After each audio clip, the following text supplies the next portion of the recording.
नमस्कार दोस्तों, लिक्वी क्लासेज में आपका एक बार फिर से स्वागत है। दोस्तों, हमारी क्लासेज चल रही थी आरपीएफ के जीके और जीएस के बारे में हम अध्ययन कर रहे थे और अध्ययन भी किस क्वेश्चनों का कर रहे हैं जो पीछे आरपीएफ हो, एसआई हो या दिल्ली पुलिस हो या आपकी जो रेलवे की भर्तियाँ हों उसमें पूछे हुए क्वेश्चनों के बारे में अध्ययन कर रहे थे।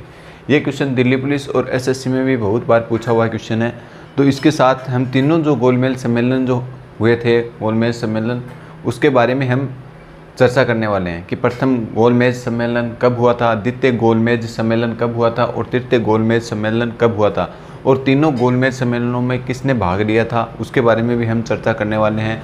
कांग्रेस ने किस सम्मेलन में भाग नहीं लिया था, गांधी जी ने किस सम्मेलन में भाग लिया था और तीनों गोलमेज जो सम्मेलन हुए थे उनमें किन लोगों ने भाग लिया था, उनके बारे में हम चर्चाएँ करने वाले हैं।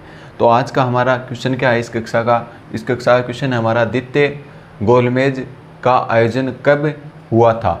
तो द्वितीय गोलमेज सम्मेलन का आयोजन आपसे पूछा है, आपको ऑप्शन दे रखे हैं 12 नवंबर 1930, 4 मार्च 1931, 7 सितंबर 1931 और 17 नवंबर 1932। ये तीनों ही गोलमेज सम्मेलनों की डेट है। साथ में एक डेट और दी हुई है, तो वो है गांधी इरविन जो समझौता हुआ था उनकी डेट दी हुई है। तो आपको बताना है कि जो द्वितीय गोलमेज सम्मेलन क्वेश्चन में पूछा है, तो हम क्यों ना, कोई पेपर में तो द्वितीय गोलमेज सम्मेलन पूछा है, किसी पेपर में फर्स्ट गोलमेज सम्मेलन भी आपसे पूछा जा सकता है और कोई पेपर में तृतीय गोलमेज सम्मेलन भी आपसे पूछा जा सकता है। तो हम तीनों ही गोलमेज सम्मेलनों की चर्चा करेंगे कि प्रथम गोलमेज सम्मेलन कब हुआ था, द्वितीय गोलमेज सम्मेलन कब हुआ था और तृतीय गोलमेज सम्मेलन कब हुआ था। ठीक है दोस्तों, तो चर्चा करते हैं। चर्चा करने से पहले हम बात करते हैं कि ये जो गोलमेज सम्मेलनों का आयोजन है ये कहाँ हुआ था। तो इस गोलमेज जो सम्मेलनों का आयोजन, लिखो दोस्तों, गोलमेज सम्मेलनों का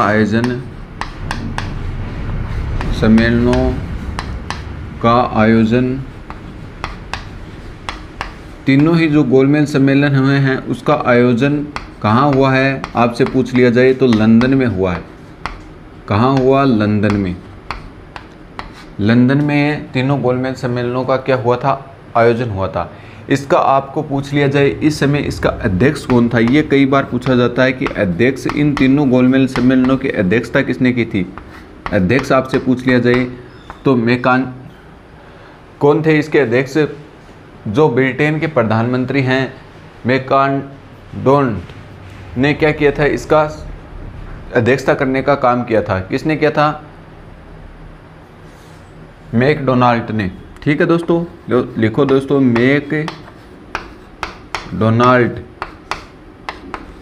मैकडोनाल्ड ने क्या की थी, इन तीनों गोलमेज जो सम्मेलन हुए थे इनकी अध्यक्षता करने का काम किया था। अब बात करते हैं दोस्तों प्रथम गोलमेज सम्मेलन कब हुआ। तो आपसे पूछ लिया जाए प्रथम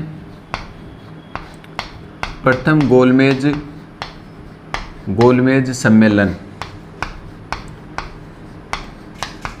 आपको प्रथम गोलमेज सम्मेलन पूछा जाए कि कब हुआ था, तो हुआ था 12 नवंबर 1930 को।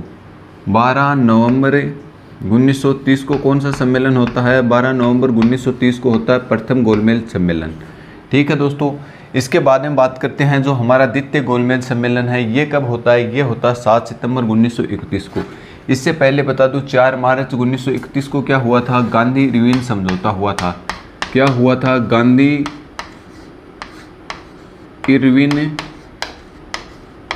इरविन समझौता। आपसे पूछ लिया जाए गांधी इरविन समझौता कब हुआ, तो 4 मार्च 1931 को कौन सा समझौता होता है? गांधी इरविन समझौता होता है। और महात्मा गांधी जी ने, गांधी और अंग्रेज अधिकारी लॉर्ड इरविन के बीच में ये समझौता होता है। उसमें कुछ बातें मानी जाती हैं, गांधी जी के द्वारा जो प्रस्ताव में रखी हुई बातें थी उनको, कुछ बातों को मान लिया जाता है। उसके बाद ही गांधी जी द्वितीय गोलमेज सम्मेलन में भाग लेते हैं। ये क्वेश्चन कई बार आया हुआ है। तो बात करते हैं हम द्वितीय गोलमेज सम्मेलन। द्वितीय गोलमेज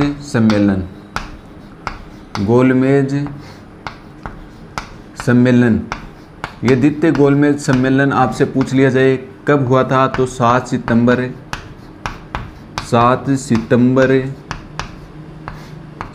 1931 को तृतीय गोलमेज सम्मेलन होता है। ये क्वेश्चन कई बार पूछा हुआ है। और लिखो, इसमें कांग्रेस की तरफ से इसमें कांग्रेस की तरफ से महात्मा गांधी जी भाग लेते हैं।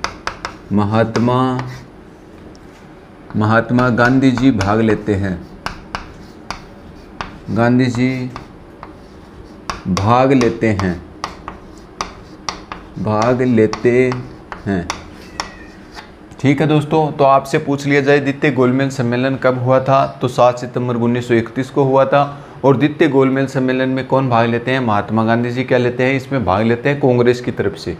ठीक है दोस्तों, इससे पहले कांग्रेस ने भाग नहीं लिया था प्रथम गोलमेज सम्मेलन और तृतीय गोलमेज सम्मेलन भी कुछ सदस्यों ने भाग लिया था कांग्रेस के, जबकि तृतीय गोलमेज सम्मेलन में तो किसी भी कांग्रेस के सदस्य ने भाग नहीं लिया था।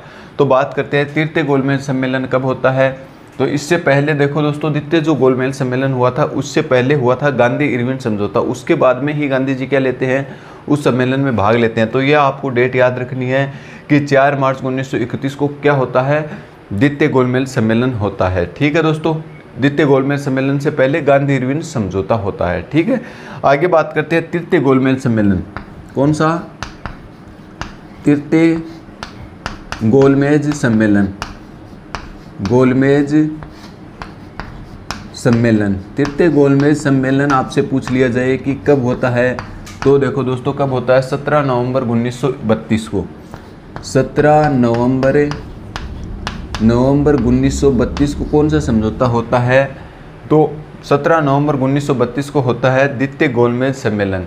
और द्वितीय गोलमेज सम्मेलन यदि हुआ तो उसमें भाग किसने लिया, आपसे पूछ लिया जाए तो द्वितीय गोलमेज सम्मेलन में, तृतीय गोलमेज सम्मेलन 17 नवंबर 1932 को हुआ था, इसमें क्या नहीं लिया, कांग्रेस ने भाग नहीं लिया। तो आपसे पूछ लिया जाए कांग्रेस ने किस सम्मेलन में भाग नहीं लिया, तो तृतीय गोलमेज सम्मेलन में कांग्रेस ने भाग नहीं लिया।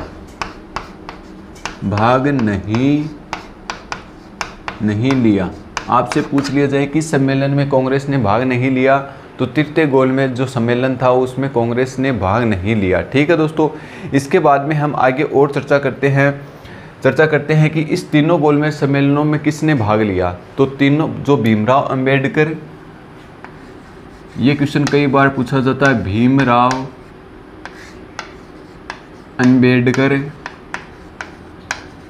अंबेडकर ने तीनों गोलमेज सम्मेलनों में भाग लिया। तीनों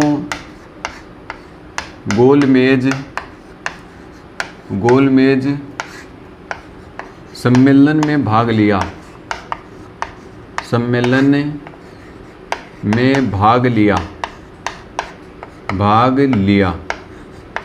ठीक है दोस्तों, अब बात करते हैं राजस्थान से तीनों गोलमेज सम्मेलनों में किसने भाग लिया, तो बीकानेर के महाराजा गंगा सिंह ने भी क्या किया था, तीनों गोलमेज सम्मेलनों में भाग लेने का काम किया था। किसने दोस्तों, महाराजा गंगा सिंह ने। तो लिखो दोस्तों, महाराजा गंगा सिंह ने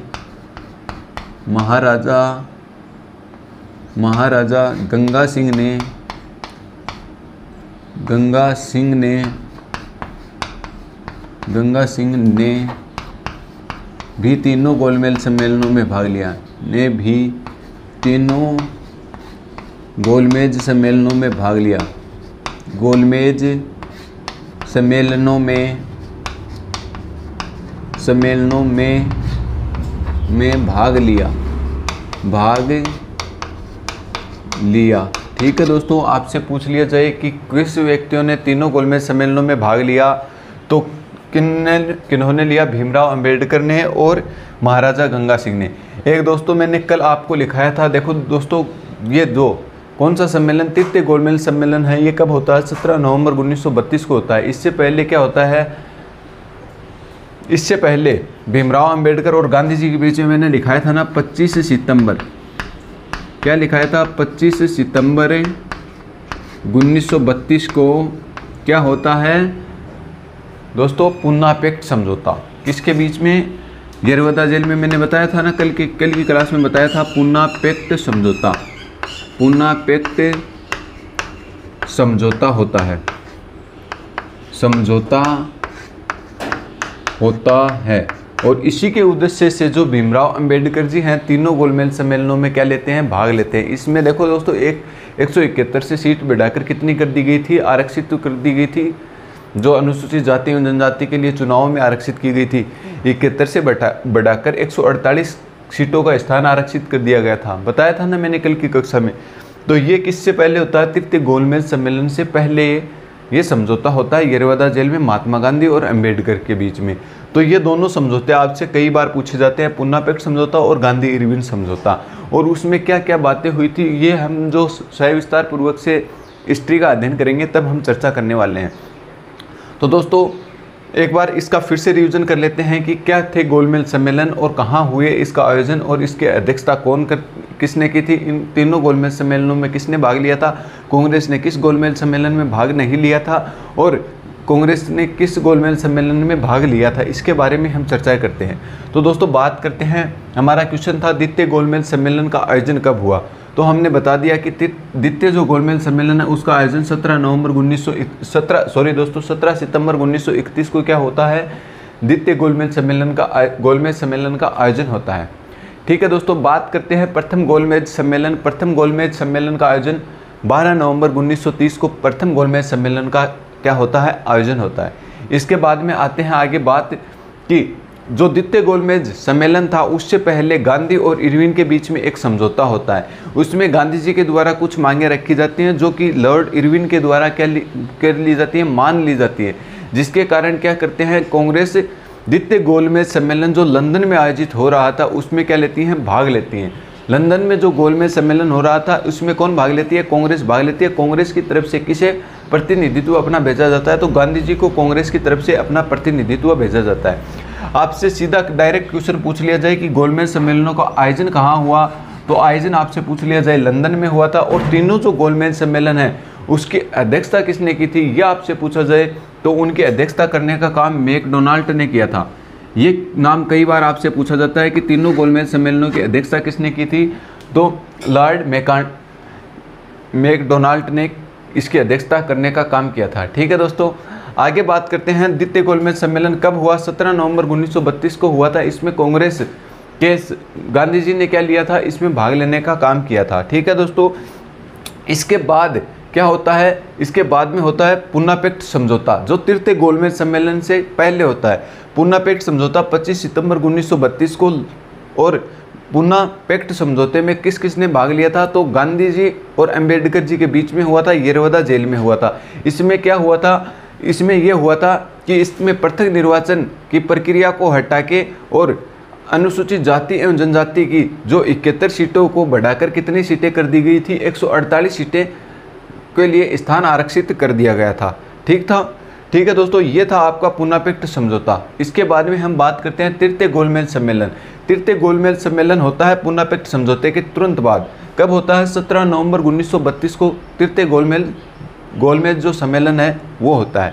तो ये थे आपके तीनों गोलमेज सम्मेलन और उसमें दो समझौते, प्रमुख समझौते कौन से, गांधी इरविन समझौता आपको याद रखना है और उसके बाद में पूना पैक्ट समझौता आपको याद रखना है। बात करते हैं कि इन तीनों गोलमेज सम्मेलनों में किसने भाग लिया, तो राजस्थान की तरफ से बीकानेर के महाराजा कौन थे, गंगा सिंह ने तीनों गोलमेज सम्मेलनों में भाग लेने का काम किया था। और डॉक्टर भीमराव अंबेडकर ने भी तीनों गोलमेज सम्मेलनों में भाग लेने का काम किया था। और डॉक्टर भीमराव जी अंबेडकर जी का प्रमुख उद्देश्य तीनों गोलमेज सम्मेलनों में भाग लेने का यही था कि अनुसूचित जाति एवं जनजाति के लिए सीटों के स्थानों को आरक्षित किया जाए। ठीक है, तो दोस्तों उम्मीद करता हूँ आपको जो मैं ये क्वेश्चन आपको समझाया है ये अच्छे से आपको समझ में आ गया होगा। समझ में आ गया तो चैनल को लाइक शेयर सब्सक्राइब कीजिए, क्योंकि ये आप ही का चैनल है। जितना ज़्यादा आप लाइक सब्सक्राइब करोगे उतना ही ज़्यादा बढ़ेगा। दोस्तों बात करते हैं अगले क्वेश्चन की और चर्चा करने से पहले आप एक बार इसका स्क्रीनशॉट लें।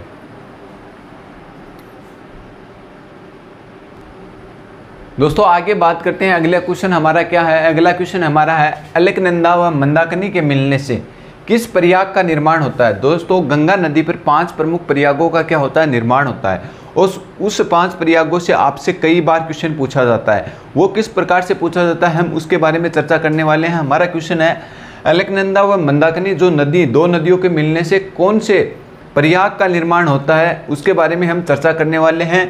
आपको ऑप्शन में दे रखा है विष्णु प्रयाग, नंद प्रयाग, कर्ण प्रयाग और रुद्र प्रयाग।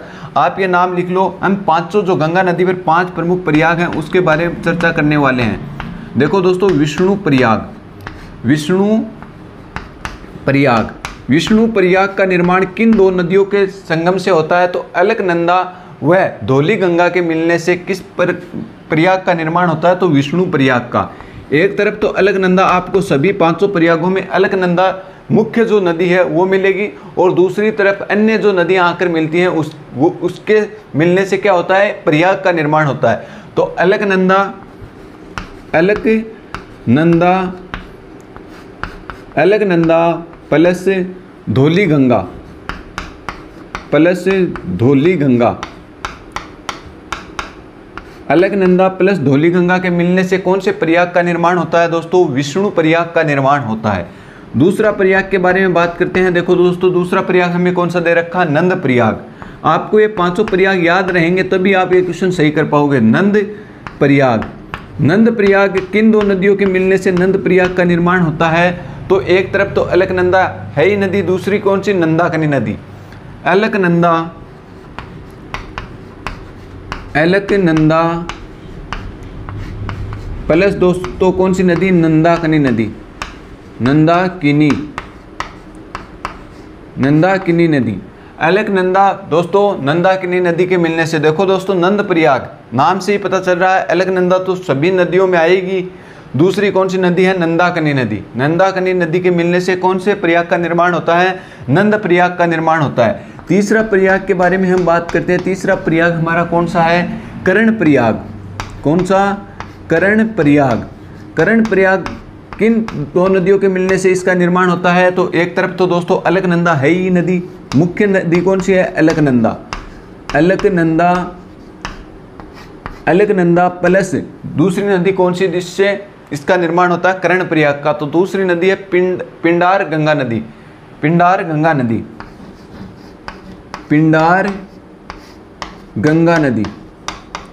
पिंडार गंगा नदी के मिलने से कौन सी प्रयाग का निर्माण होता है? रुद्र प्रयाग का निर्माण होता, कर्ण प्रयाग का, सॉरी दोस्तों, कर्ण प्रयाग का निर्माण अलकनंदा प्लस पिंडार गंगा नदी के मिलने से किसका निर्माण हो गया? कर्ण प्रयाग का निर्माण हो गया।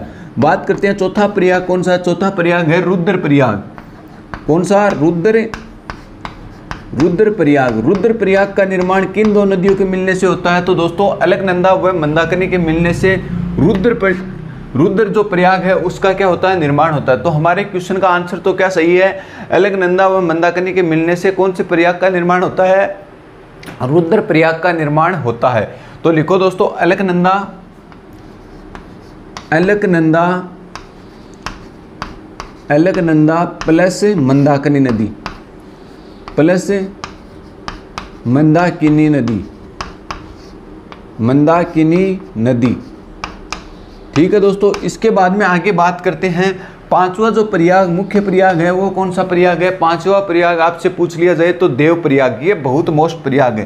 कौन सा? देव प्रयाग, देव प्रयाग। देव प्रयाग कौन सा है दोस्तों? देव प्रयाग में भी अलकनंदा प्लस भागीरथी नदी मिलती हैं।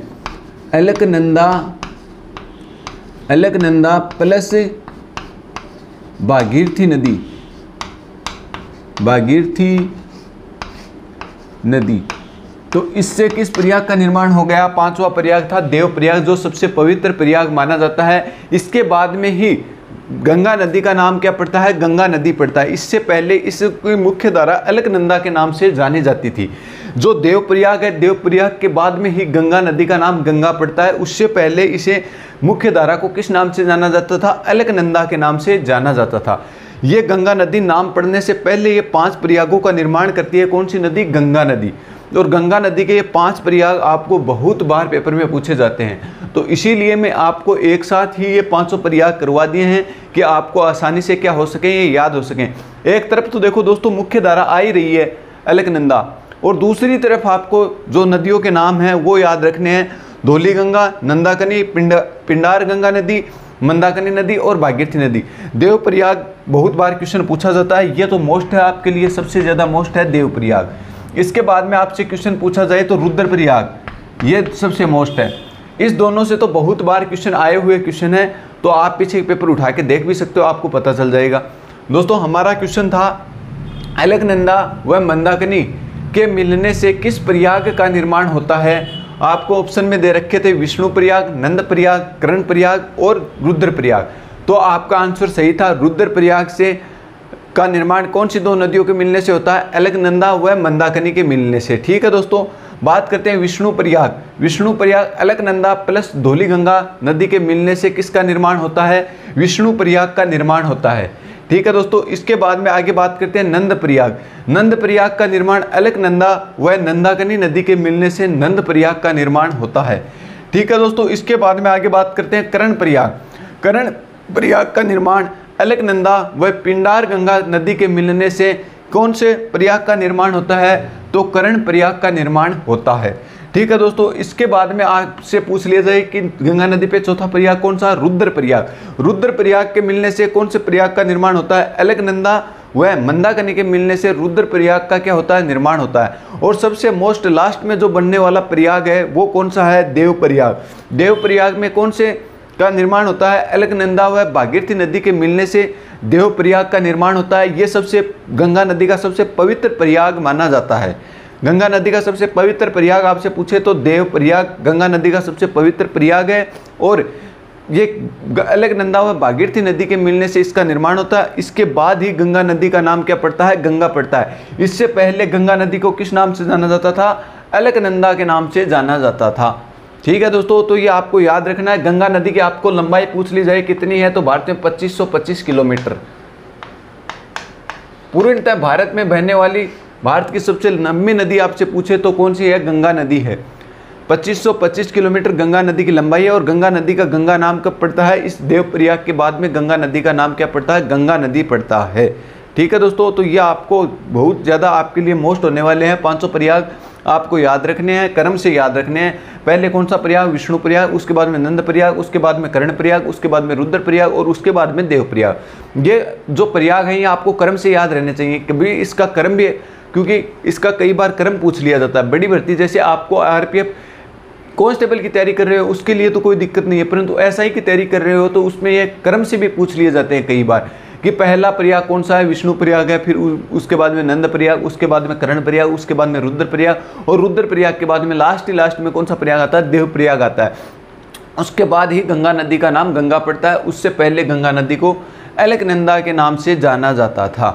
ठीक है दोस्तों, गंगा नदी का उद्गम गंगोत्री के गौमुख से, गंगा नदी का उद्गम उत्तराखंड से होता है। ठीक है दोस्तों, तो ये जो चीज़ें थी और हम आगे इसी तरीके के क्वेश्चन लेकर आएंगे, आपको सविस्तार पूर्वक पढ़ाएंगे, आपको स्पष्ट ज़्यादा से ज़्यादा हम ये प्रयास करते हैं कि आपको कम समय में अच्छा मैटर लाकर आपको अच्छे तरीके से पढ़ाएं ताकि आपको भी याद करने की क्या हो, क्षमता ज़्यादा हो सके। क्योंकि हम भी उसी स्टूडेंट लाइफ से गुजर चुके हैं तो हमें पता है कि किस प्रकार से हमारे याद होता है, उसी प्रकार से हम पढ़ाने का प्रयास करते हैं।